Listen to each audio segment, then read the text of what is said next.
السلام عليكم ورحمة الله. زي ما انتم شايفين كده، ده السفنجة بتاعة القعدة، وده السفنج بتاع الوش بتاعي والزير بتاعي.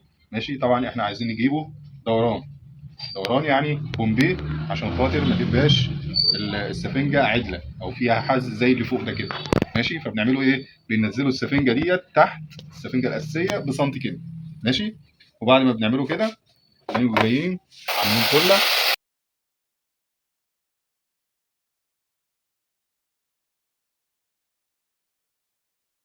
كده. احنا عملنا ايه؟ كله في الداير من فوق. ماشي. انا هنا مزود كله عشان خاطر مش حاطط هنا كله في السفنجه. ماشي. اما انا لو حطيت كله هنا او هنا، يا دوبك تبقى رشه خفيفه تحت ورشه خفيفه فوق، بحيث ان لما نيجي نلزق يلزق على طول. اما انا لو في زياده في الكله هاجي الزق هتفتح معايا تاني. ماشي كده زي ما انت شفتها لي كده، كده اهو.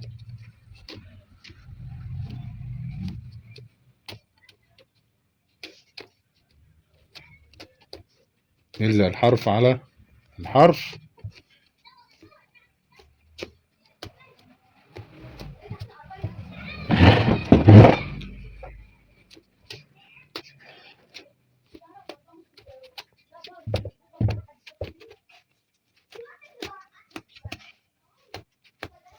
طبعا لازم ااكد عليه تاني، مش يعني انا كده اتكيت، لازم برضو ايه لو في اي حاجه تانية ابص عليها تاني واتك، عشان ممكن لو في كله زياده بيفتح معايا اكنه ما اتلزقش. ماشي. يعني هنا مثلا ما جاتش كله خالص، فلازم اديه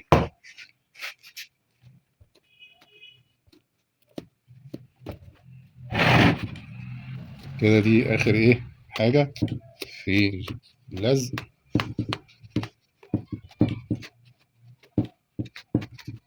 كده انا ايه لازق تاني كده. كده تمام. كده احنا ايه خلصنا. بقى معانا دوران بومبي. طبعا لو عايز الدوران ده يبقى اجمد، بنزل السفنجه ديت تحت سنه، وبعد كده بضمها بتديني كيرف. طبعا لازم انزل السفنجه ديت تحت، وديت هيبقى فيه زياده طالعه قدام، عشان خاطر لو انا عايز اخليها تدي بومبي اكتر من كده. ماشي. انما انا عاطي لها السفنجه ديت يا دوبك بسوى الخشب، فانا عطيت هنا السفنجه نقصتها سنتي عشان لما اجي اتك عليها تديني الدوران بومبي حاجه بسيطه. ماشي. اما انا بقى لو انا سبتها زي ما هي كده السفنجه الاساسيه دي بسوى الخشب، وعايز دوران جامد، ونقصت في دي مثلا 2 3 سم، وجيت الزق، هبص الاقي دي دخلت جوه، لان انا اعتبر لزقت، فدي اتلمت فاتشحطت جوه. فلازم يبقى في سفنج في الارضيه ازيد. ماشي. يعني كل ما هنيجي نزود في الدوران لازم نزود في القاعده عشان تطلع معانا بره.